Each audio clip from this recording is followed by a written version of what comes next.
Magandang umaga mga kahuan, narito na ang Pag-asa Weather Update today. Meron po tayong update regarding sa ating minomonitor na si Tropical Depression Hener na nasa loob po ng ating Philippine Area of Responsibility at kasalukuyan tumatawid po sa Northern Luzon plus the Southwest Monsoon or habagat na siyang pinalalakas hindi lang ni Bagyong Hener kundi pati ang isa pang bagyo sa labas ng Philippine Area of Responsibility. Naglandfall na nga po kaninang alas 11 ng gabi itong si Tropical Depression Hener sa bayan po ng Palanan sa Isabela. And as of 4 in the morning ay nasa vicinity na ito ng bayan ng Alicia sa Isabela pa rin. Taglay ang maximum sustained winds na 55 km per hour malapit sa sentro at may pagbugso hanggang 70 km per hour. May kabilisan po ito na kumikilos westward or pakanluran sa bilis na 30 km per hour at nagdadala na po ito ng masungit na panahon in many areas of northern and central Luzon. Dito naman po sa southern Luzon, Visayas and Mindanao, andyan pa rin ang habagat or southwest monsoon na siyang pinalalakas nitong si Bagyong Hener at si Bagyong Pulasa na nasa labas pa rin ng ating Philippine Area of Responsibility and soon ay papasok na rin ng ating PAR. Base po sa latest track ng Pag-asa, inaasahang kikilos pa rin po pa westward or pakanluran sa mga susunod na araw itong si Tropical Depression Hener. Maring bago po magtanghali ay mag-emerge na ito sa may West Philippine Sea at maring lumakas pa as a tropical storm. So maring magkaroon na ito ng international name mamayang hapon. And then from hapon hanggang gabi, mananatili pa rin sa karagatang sakop ng Pilipinas itong si Bagyong Hener hanggang sa makalabas ng ating Philippine Area of Responsibility bukas ng madaling araw hanggang sa patungo po dito sa pagitan ng Southern China and Vietnam. Base naman po sa ating forecast track, inaasahan po na nasa around 200 kilometers na ito west of Baguio City mamayang hapon at bukas ng madaling araw, mas malayo na ito sa ating kalupaan, around 475 kilometers kanluran ng Pangasinan. Base rin sa ating latest track, yung ating circle na kulay dilaw po, kung mapapansin nila, ito yung associated po sa malalakas na hangin dulot po nitong si Bagyong Hener. Maring doon sa ating forecast probability po, yung ating cone of probability, bahagyang umangat dito sa may parteng Ilocos Sur, yung sentro nitong si Bagyong Hener, o maring bumaba sa may Pangasinan mamayang tanghali.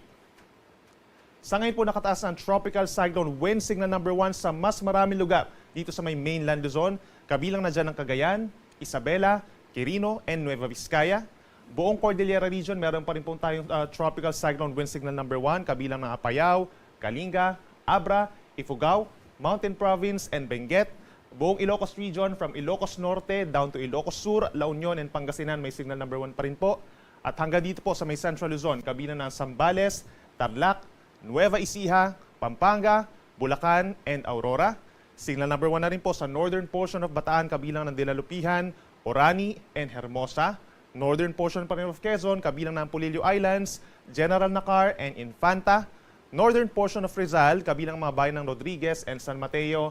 At ang northern portion of Metro Manila, meron na po tayong tropical cyclone wind signal number 1 or malalakas na hangin, kabilang na ang Quezon City, Caloocan, Valenzuela, Malabon, Navotas, Marikina, Manila, San Juan at Mandaluyong. Itong mga areas po natin na nabanggit, automatically po ay suspended na ang sea travel for all types of sea vessels. Dahil within 24 hours, magiging malakas po ang hangin around 40 to 55 kilometers per hour at bukod pa dyan, magkakaroon din po na paminsan-minsang malalakas na mga pag-uulan. And speaking of pag-ulan, asahan po natin yung heavy to intense rains dun pa rin po sa areas na pinakamalapit dito kay Bagyong Hener plus the habagat sa may western sections pa ng Southern Luzon and Visayas. Heavy to intense rains or hanggang 200 millimeters na dami ng ulan for today lang po yan. Cagayan, Isabela, Quirino, Apayao, Kalinga, Mountain Province, Ifugao, Ilocos Norte, Aurora, hanggang dito sa may Palawan, Occidental Mindoro, Aklan, Antique, and Negros Occidental. Moderate to heavy rains naman po ang asahan or pabugso-bugsong malakas na ulan sa natitirang bahagi ng Cordillera Region and Cagayan Valley, rest of Ilocos Region, Nueva Ecija, Bulacan, Quezon, Rizal, hanggang dito sa may Bicol Region at natitira pang bahagi ng Mimaropa, Western Visayas, and Negros Island Region. And other parts of the country, kabilang po ang Metro Manila, asahan pa rin po ang makulimlim na panahon na sasamahan din ng kalat-kalat ng mga pagulan and thunderstorms dahil pa rin yan sa southwest monsoon or habagat. Bukas at sa makalawa, aasahan pa rin po natin ang pamisa-misang malalakas na pagulan in some areas. Epekto pa rin po yan ng southwest monsoon At kabilang na dyan, by tomorrow hanggang 200 millimeters sa dami ng ulan pa rin sa Palawan, Occidental Mindoro, Aklan, Antique, and Negros Occidental. Habang meron tayong moderate to heavy na mga pag-ulan, dito pa rin po sa may norte, Ilocos Region, Cagayan Valley, Cordillera Region, Zambales, Bataan.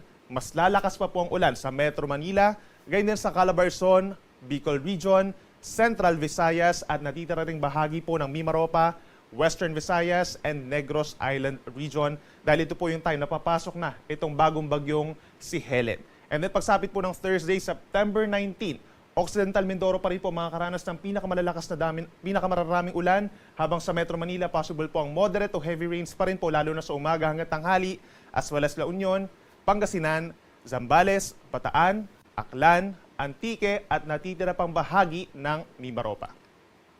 Kaya naman po patuloy na paalala sa ating mga kababayan, mag-ingat pa rin po sa mga pagbaha, lalo na po sa mga low-lying areas at yung mga hindi typical po na binabaha.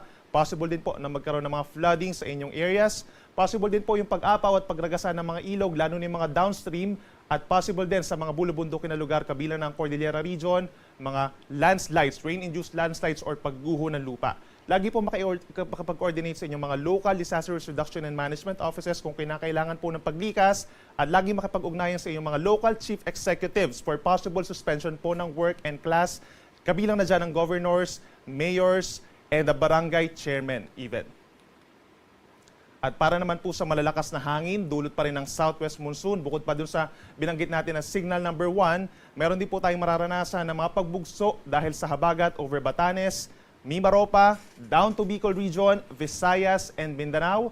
Magpapatuloy pa rin ang mga pabugso-bugsong hangin sa Zambales, Bataan bukas. Gayon din sa Pampanga, Bulacan, Metro Manila, Calabarzon, down to Mimaropa, Bicol Region, at dito pa rin po sa Visayas and Mindanao. At hanggang Thursday, dahil nga dito pa rin sa southwest monsoon plus si Bagyong Helen, ay meron din mga hangin or gusty winds dito sa Isabela, Aurora, Pangasinan, Zambales, Bataan, Metro Manila, hanggang dito pa rin sa Calabarzon, Mimaropa, Bicol Region, Western Visayas, and Caraga Region. Bukod po sa malakas na ulan at malakas na hangin, meron ding matataas na mga alon dahil pa rin yan sa malakas din na southwest monsoon. Gale warning po nakataas as of 5 in the morning dito na po sa may Batanes and northern portions of Ilocos Norte and Cagayan. Habang magpapatuloy ang matataas na alon dito pa rin po sa may southern Luzon and Visayas as well as Mindanao, sa Occidental Mindoro, Palawan, portions of Aklan, Antique, Iloilo, southern portions of Negros Occidental and Negros Oriental, Siquijor, dito rin po sa may Cebu, Bohol, hanggang dito sa may southern Leyte, Dinagat Islands, Surigao del Norte, Zamboanga del Norte, and Camiguin. Hanggang 4.5 meters or nasa isa't kalahating taas ng mga pag-alon or isa't kalahating palapag na taas ng mga pag-alon na mararanasan dun sa mga nabanggit natin na lugar. Possibly po magkaroon ng mga suspensions for small sea vessels. At sa natitirang bahagi pa ng ating bansa, possible po yung hanggang 1 metrong taas ng mga pag-alon at minsan umaakyat pa ito kapag malalakas po ang mga pag-ulan. At update naman tayo regarding sa ating minomonitor na isa pang bagyo sa labas ng PAR. Tropical storm pa rin po ito with international minupulasan at nasa higit 1,900 kilometers silangan ng Central Luzon. Bahagyang mas malakas at 65 kilometers per hour malapit dun sa kanyang sentro at may pabuso hanggang 80 kilometers per hour. Kumikilos pa north-northwest at bahagyang mas mabagal sa ngayon at 15 kilometers per hour pero eventually po ay bibilis din ito habang papasok na ng ating Philippine Area of Responsibility. At kapansin-pansin din itong cloud cluster sa may silangan po ng ating bansa na karamihan ay nasa loob na rin po ng ating Philippine Area of Responsibility pero wala pa tayong indikasyon na ito ay magiging isang bagyo or low pressure area sa loob ng 24 oras. Base naman po sa pinakahuling track pa rin na pag-asa, papasok ng Philippine Area of Responsibility itong si Bagyong Pulasan mamayang gabi at tatawagin po natin na Bagyong Helen. Ito yung magiging pang-4 na bagyo for the month of September at pang-8 naman for 2024. Kikilos pa rin ito pahilagang kanluran dito po sa may Northern Philippine Sea and within the next 24 hours from mamayang gabi ay nasa loob po ito ng PAR hanggang sa makalabas po. Maaring bukas po ng tanghali or hapon patungo sa may Ryukyu Islands at sa may East China Sea. Mananatili pa rin po ito sa tropical storm throughout the forecast period, o susunod po 2 hanggang 3 araw. Subalit na dyan pa rin po yung enhancement ng southwest monsoon or habagat, kagaya nung nagdaan po na bagyong Ferdy na dumaan din dito sa may North Philippine Sea, sa may corner ng ating area of responsibility.